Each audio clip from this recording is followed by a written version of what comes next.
Well, hello, everyone.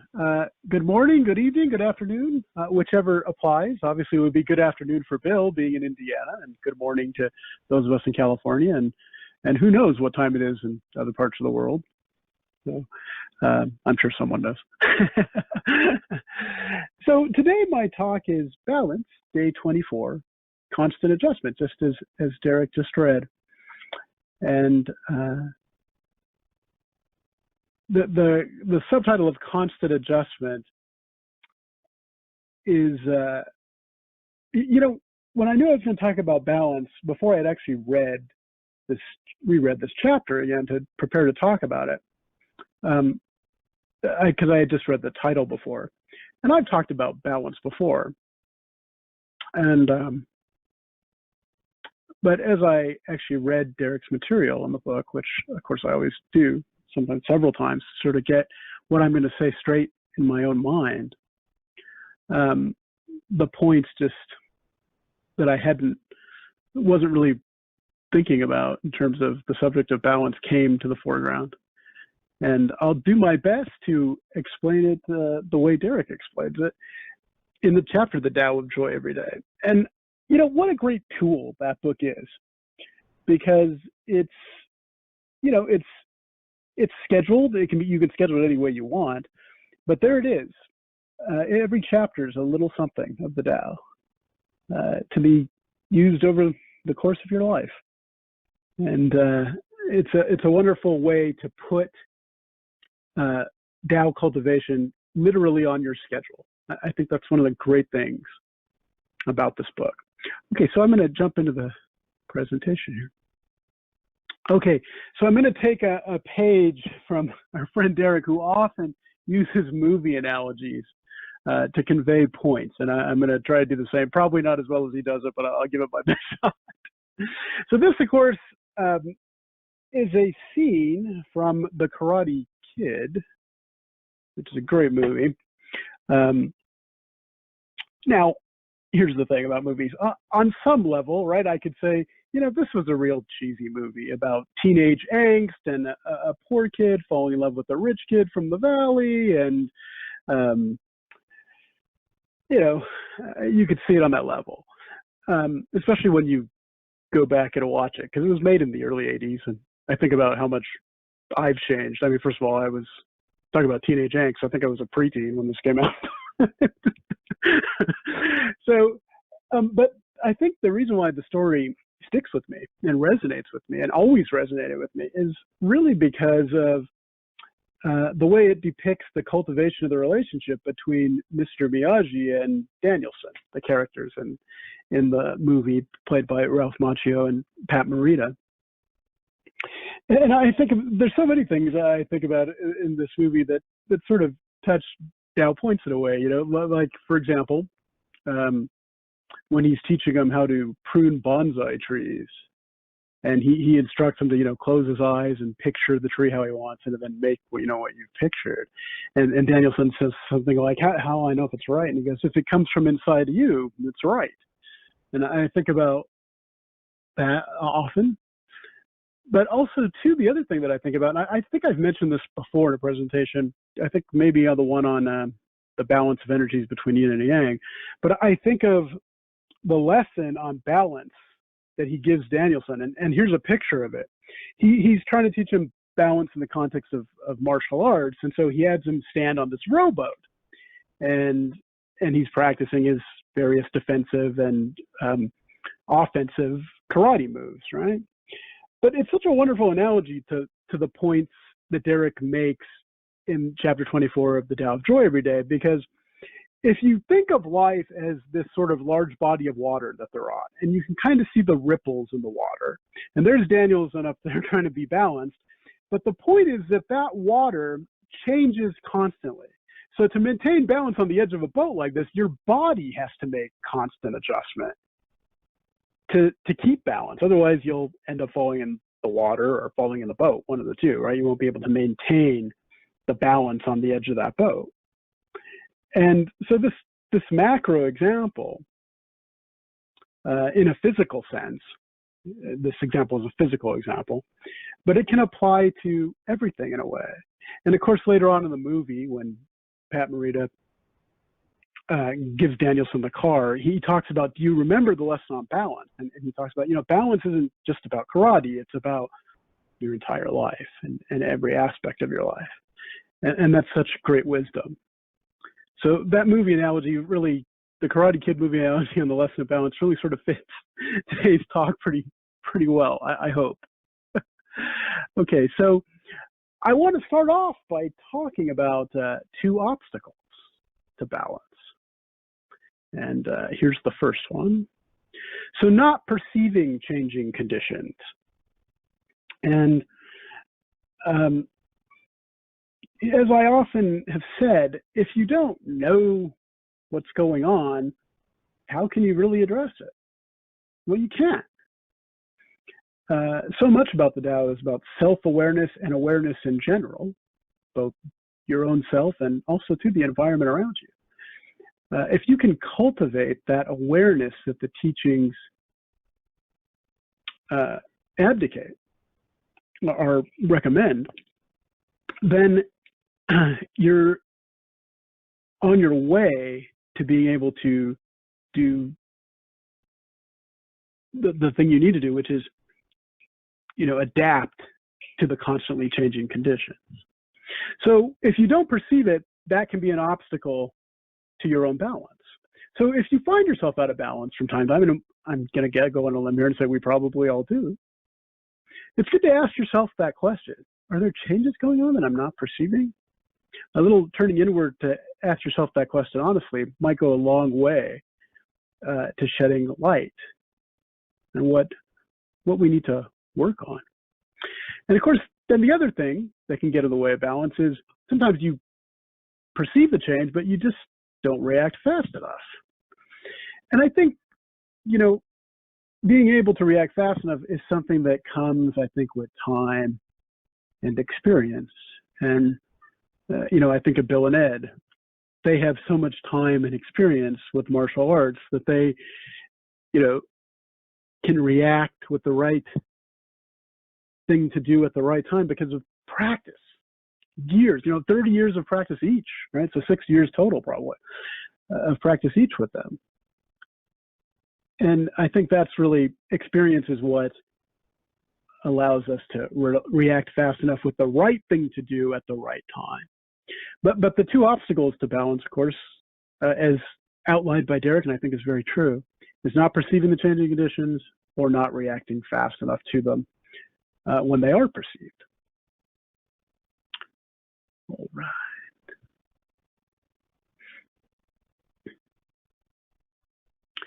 So now I want to talk about three components of balance.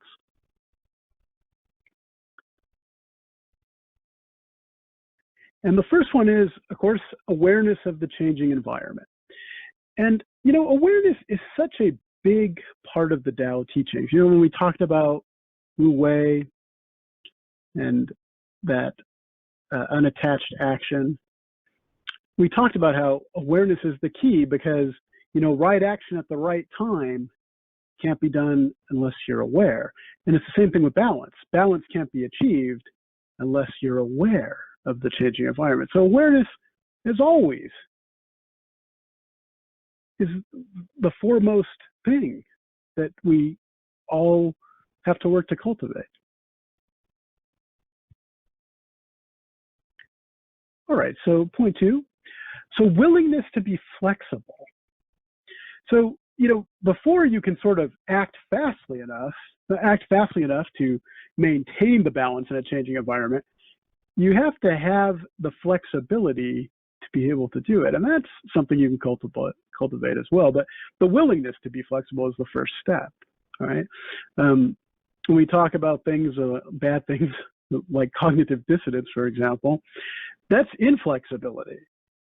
And again, as I mentioned before, it's not that you have to agree with someone else's points of view, but it's more a matter of willingness to be flexible, willingness to be open, sometimes even if it's just open to understanding. And I think with Bill today, in his example, one of the reasons why Bill could handle that situation the way he was able to handle it is because he sort of sees what's going on, right? That takes awareness. And although the choices, run the spectrum of what you can do, Bill immediately cuts to the chase, right? And he takes care of the situation. And that's really what flexibility is. It's like being flexible enough to do the right thing at the right time. And again, it comes with the mastery of it. The mastery of it comes with experience. Okay, so the third thing, adaptiveness from moment to moment. So as this world that we live in, just like that rowboat on that large body of water, is constantly changing as the ripples in the water go through. To maintain the balance, Danielson, right, he has to physically make the moves and adjustments in his body to maintain that. Well, it's the same thing with life, right? It's not always a physical thing that the balance relies on. In fact, frankly, for most of us, most of the time, right, that's kind of sort of automatic by your nervous system. You don't really have to think too much about balance. But maintaining balance with your relationships, with how you treat others, how your levels of physical fitness, your how you see things, your thought patterns, all this, maintaining proper balance. To do it well, you have to be able to adapt from moment to moment in these changing conditions that we live in. And of course, in this chapter, Derek points out that he uses the phrase static perfection. And when he used that, what I thought of right away was Michelangelo's statue of David, right? It's such a beautiful capture of the human form, through the sculpture of Michelangelo. But of course, it's stone, right? It's rigid. It generally doesn't move, or it can move, right? It can eventually be wear away, but it takes a long time. But generally, it's static. It's there, and that perfectness of the human form that Michelangelo created, it's sort of there. It's static. But life doesn't work that way, right? Because we're not stone. We're real living human beings. We interact with each other. We have thoughts and feelings and emotions, and we have to deal with all that. And so real life isn't static like the statue of David. It's dynamic. It's changing, ever changing. And so to maintain balance, there has to be a constant effort. Just like with Wu Wei, there has to be a constant effort towards awareness, so that you can see what the right action is at the right time, the flexibility and willingness to do it. But the adaptiveness from moment to moment has to come from all of that.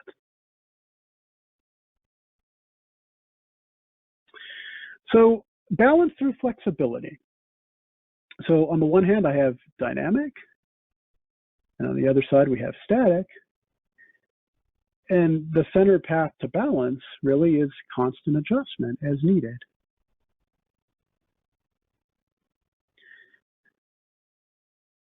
And last time when I talked about balance, I talked about the signs that you may be out of balance. And so I'm not going to go into that again, but we kind of know when we're out of balance. I think you know it intuitively. In self-reflection, you know, honestly, the feeling of it, you often can tell when you're out of balance. And of course, you have to ask yourself, where did I fail? Did I not perceive the change? Or did I just not react fast enough? What can I practice? What skill can I acquire that'll help me deal with this better, so that I can make those constant adjustments that need to be made at the right time to achieve the right effect, which of course is a balanced, happy life. And, you know, it's funny, in listening to Bill's talk today, the thing that jumped out at me from hearing his story, the thing that glared out to me about it was the scope of my own ignorance.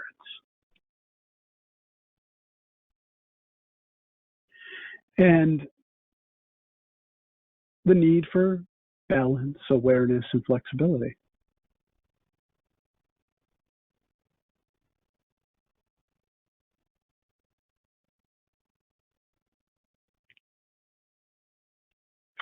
Okay, so I'm going to start to sum it up here, if I can.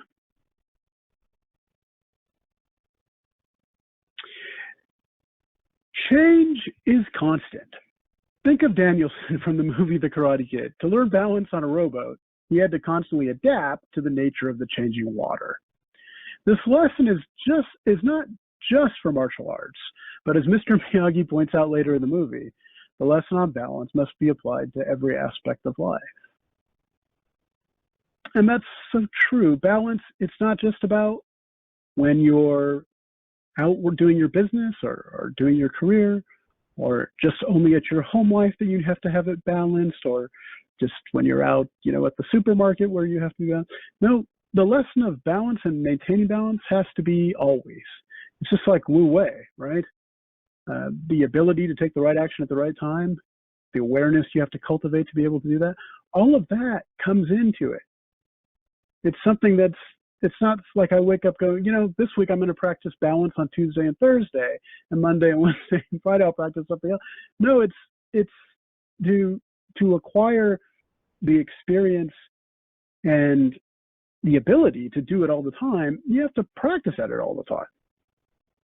And the hope, and I'm not there yet, I hope to be, is that you cultivate it so much that it just becomes second nature. You don't have to think about it the way we don't think about breathing, the way we don't think about our liver removing toxins from our body, the way we don't think about our kidneys or cleaning our blood, all those things that go on, right? We don't think about it. Your body just does it. Well, spiritually, I believe that if we cultivate this well enough, the universe opens up for us and speaks to us and tells us what to do next, and it becomes autopilot. I believe it will, when we've cultivated sufficiently enough. I don't know when that will be for me, but I'm trying, and I'm highly motivated to try because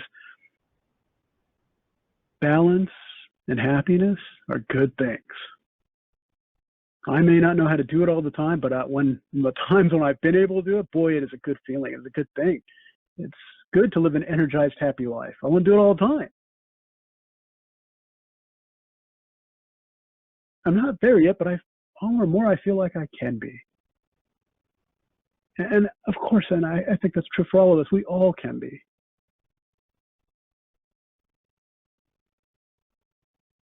Okay, point 2. If we find ourselves out of balance, and of course we all do, as I said, from time to time, it can generally be attributed to one of two things. We are either failing to be aware of the changing conditions of our environment, or we're not reacting quickly enough to those changes. But I will say this, if you wake up to the fact that you're not aware of a change, because it's funny, when it comes to self-work, whether it's spiritual self-work or physical self-work or anything, the most important attitude to cultivate is the fact that you're the source of everything. You're the source of the things that happen in your life. More and more, I feel like I'm starting to understand that. Because it is human nature to complain and to blame others. It kind of is human nature to do that. But it doesn't have to be. There's another side to human nature, and that's responsibility, acceptance of your part in things, acceptance of the fact that you have the power to change the things in you that often bring these things up at you in the first place.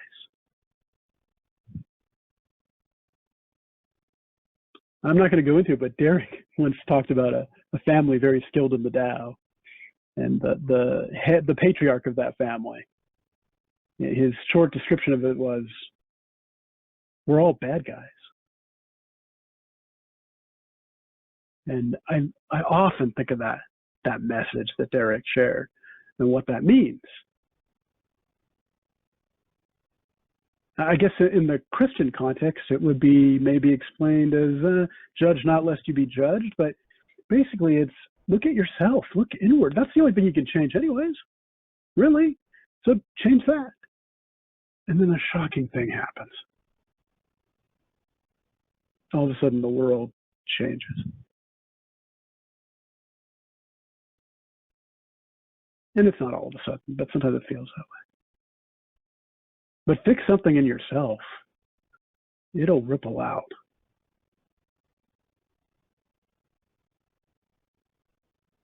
And in some ways, I think it's a continuous process.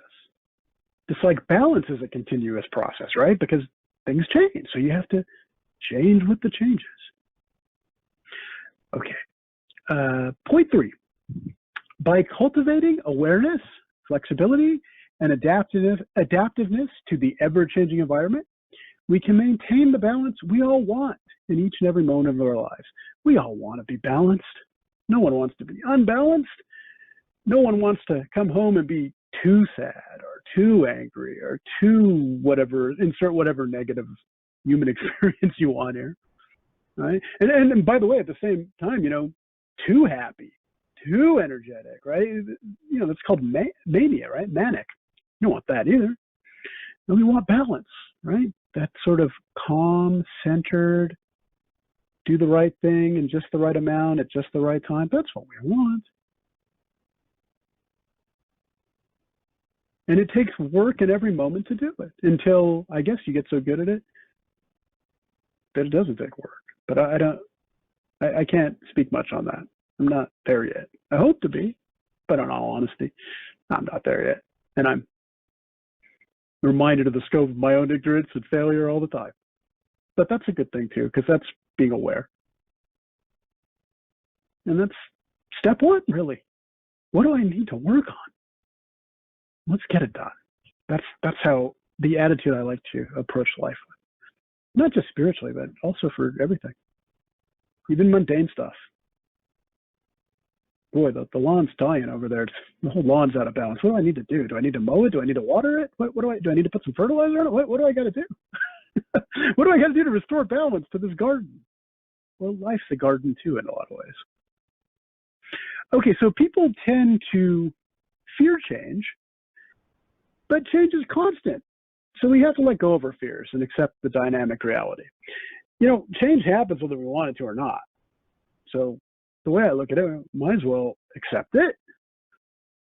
Be cognizant of the fear that's there. Be aware of it. But don't run from it. Don't cower from it. It has to be faced head on. As Derek points out in the chapter, static perfection is an abstract idea. The balance in the real world can be obtained as long as we're flexible to the constantly changing conditions we encounter.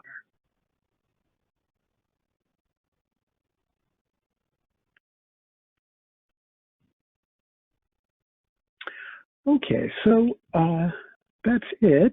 As always, I want to end with the book recommendation, a book that I can honestly say has changed my life and continues to change my life, and I mean that in a good way. So The Tao of Joy Every Day, a great book to use daily to help one study and learn the Tao teachings and put them into action.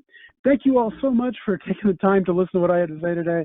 I hope I said something that was helpful, and I hope you all have a wonderful Sunday.